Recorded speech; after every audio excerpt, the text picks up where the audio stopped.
बिसोरो गोदोना सिमब्रिनानै खबरस्थान होनानै दिल्लीयाव फबना गारबोबाय 27 तारिख खालि दा मोनखानाय बिटिसिखौबो दानि समाव बिटिआरनि मुङै बिटिआर भुटनि नामै मलग्लब जोबनानै जे जोंखौ सिरिस्थायनि एग्रिमेन्टनि नामै बर'फोरखौ आबार आसाम रायजोनि सिङाव हान्थु खरायनानै बिबाबायनानै जेन' जानाङो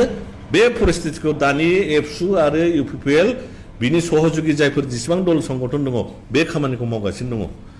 नोंथांमोना रोङाब्ला बुजियाब्ला सोंना ला जोंनि मा जायगोन भबिष्यतआ बिटिसि बिटिआरखौ लायोबा दा रायजो राजाफोरनि सायाव जोंखौ होनगोन जे नै बेबो बिपिएफनि दालाल जानानै फैलायबाय जों होनाखै बेखौ नोंथांमोनानो बिबिसना खालामनानै नाय 6 सिडुल संबिधानफोरखौ फराय बिटिसिआ हयथ' 2-3 मासनि उनाव स्क्रिप्ट जानो थांगासिनो दं बिसोर देरहानानै थाङोबा जायनि जुनै जोङो जेरै खेलाबो बे बिटिसिखौ लाबोनाय दानाय दल बिपिएफ दलखौ जोङो विभिन्न जाति कमिउनिटिनि मानसिफोरजों लोगोसे जोंनि बर' मानसिफ्रा खमसे खम बे दोलोखौ सापर्ट होनानै फैगौ बिसायख'थियाव देरहाहोथारनांगोन नङाब्ला बर'नि जारिमिना भबिष्यतआव गोसोम लिरजानाया सफैसिगौ गोजोन्थों।